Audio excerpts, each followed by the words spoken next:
नमस्कार। इटहरीवासी भएको हिसाबले केही प्रश्नहरूमा मनन गरौँ त। हामीले चाहेको र भएको विकासको गतिमा यति ठुलो अन्तर किन छ? हाम्रा सपना र नगरका प्राथमिकतामा तालमेल किन छैन? हामीले सोचेका र भएका कामहरू किन फरक छन्?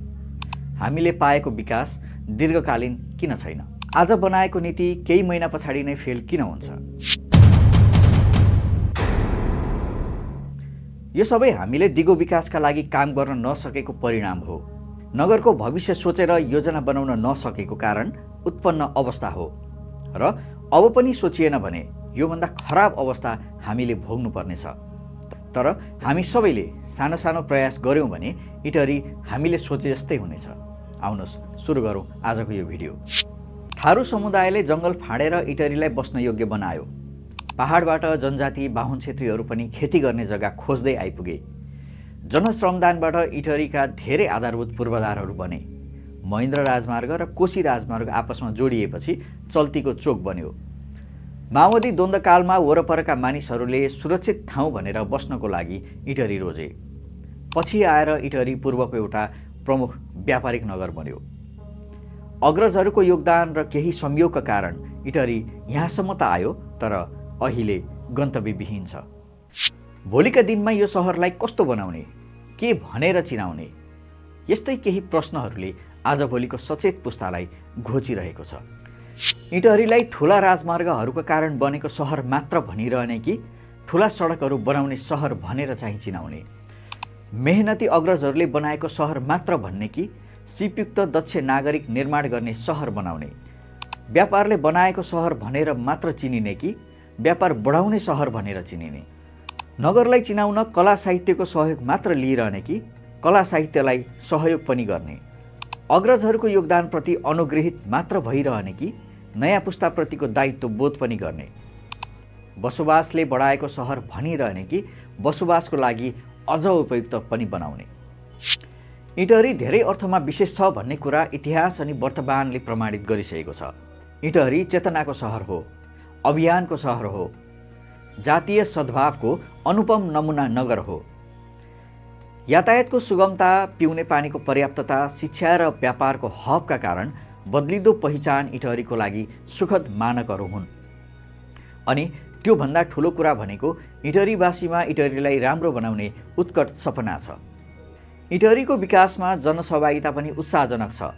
हामी इटहरीवासीले असल इमान्दार नागरिकको धर्म निर्वाह गरिरहेका छौँ। त्यसको बदलामा नगरसँग हाम्रो त्यस्तो ठुलो के नै अपेक्षा हुन्छ र? हाम्रा अपेक्षाहरू भनेका निकै साना साना छन्। जस्तो हाम्रो नगर बस्न योग्य र गरी खान योग्य हुनु पर्यो। नगरवासीका सोच र विचारलाई सम्मान हुनु पर्यो।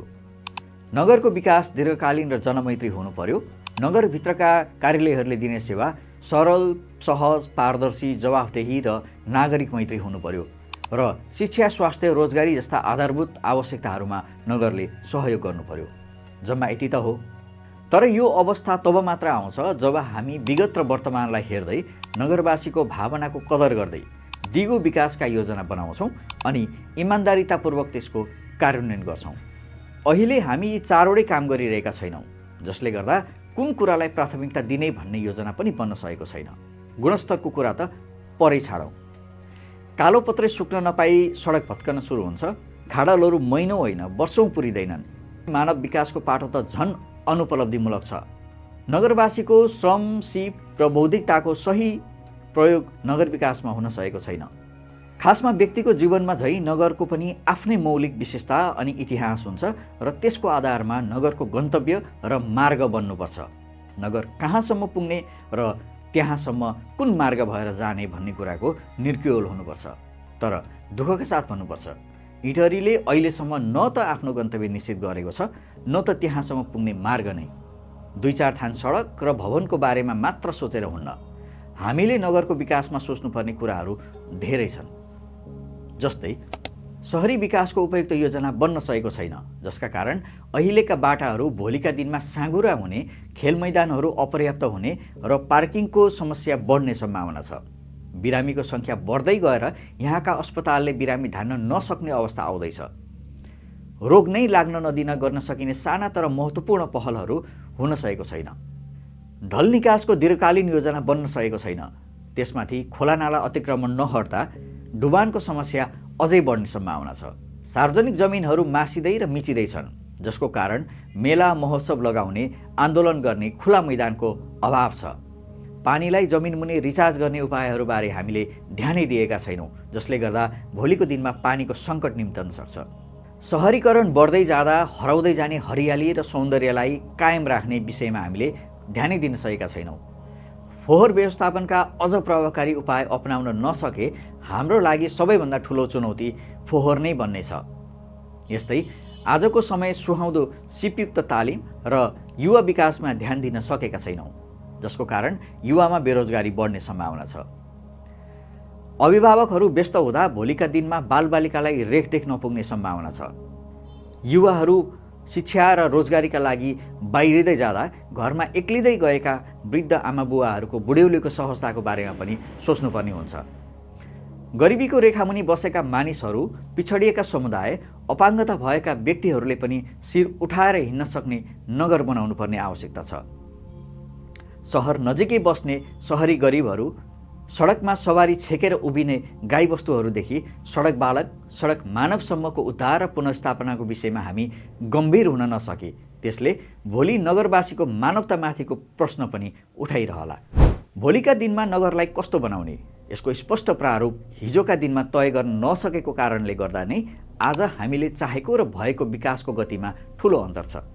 हाम्रा सपना र नगरका प्राथमिकताहरूमा तालमेल छैन। हिजोका दिनमा हामीले नसोचेको कारणले गर्दाखेरि नै हामीले सोचेका र भएका कामहरू अहिले फरक छन्। हिजोका दिनमा योजना नबनाएको कारणले गर्दा नै हामीले पाएको विकास दीर्घकालीन छैन। इटहरीलाई दिगो विकासका पक्षमा अघि बढाउने साझा पहल कदमीको पनि अभाव छ। अब यस्तो अवस्थामा हामीसँग जम्मा दुईवटा विकल्प छन्। कि त जे हुन्छ ठिकै छ भनेर हेरेर बस्नु पर्यो, कि त आफूले सकेको पहल गर्नु पर्यो। यो तपाईँ हामी बसेको सहर हो र अब आज पनि योजना नबनाउने हो र अनिश्चितताको यात्रामा नगरलाई हिँडाइरहने हो भने भोलि आउने चुनौतीहरू हाम्रो लागि झन् कष्टकर र प्रत्युत्पादक हुन सक्छन्। कम्तीमा हामी बसेको सहरले यस्तो भोग्नु नपरोस्। हामी बसेको सहरका भावी पुस्ताले आजको जस्तो नियति भोग्नु नपरोस्। त्यसको लागि योजना बनाउन आवश्यक छ, किनकि भविष्यले इतिहास पल्टाउँदा यो नगर जेसुकै होस् भनेर आज हामीले गरेको व्यवस्था पछिको पुस्ताले थाहा पायो भने भविष्यले हामीलाई दोष दिइरहनेछ। त्यसैले अब कम्तीमा 25 वर्षको लागि नगरको मार्गचित्र कोर्ने एउटा सानो तर महत्त्वपूर्ण यात्रा तय गर्ने समय आएको छ। त्यसैले हामी सबै सचेत नगरवासीको सहभागितामा भोलिको इटहरी भिजन 2050 अभियान सुरु गर्दैछौँ। इटहरीलाई माया गर्ने व्यक्तिहरूको सहयोगमा हामीले इतिहासमा इटहरी पुस्तक प्रकाशन गर्दा गर्दै नै भविष्यको बारेमा सोच्नुपर्छ भन्ने सोच विकास भएको थियो। इतिहासमा इटहरी पुस्तकले हामीलाई यो सहरको विगतको अवस्था, विकास र घटनाक्रमको प्रवृत्तिबारे जानकारी दिएको छ। त्यसैले त्यसैको आधारमा अब हामी इटहरीलाई भोलिका दिनमा कस्तो बनाउने, कसरी बनाउने र कसले के गर्ने यिनै प्रश्नहरूको उत्तर खोज्ने गरी भोलिको इटहरीको कल्पना गर्ने चरणमा छौँ। यस अन्तर्गत हामीले नगर विकासका प्राथमिकताहरू निर्धारण गरेका छौँ। प्राथमिकताका क्षेत्रहरू शिक्षा, स्वास्थ्य, वातावरण, सरसफाइ आदि क्षेत्रहरू निर्धारण गरेका छौँ र ती क्षेत्रहरूको बारेमा हिजो र आजको तथ्याङ्क, नगरवासीको इच्छा र चाहना र विज्ञको योजना र विज्ञता यी तीनैवटा कुरालाई एकै थलोमा राखेर अनुसन्धान, छलफल, विमर्श, मन्थन गरी 25 वर्षसम्मको लागि हामी योजना बनाउनेछौँ। यो प्रक्रिया, यो कार्यक्रम, यो अभियान 1 वर्षसम्म चल्नेछ।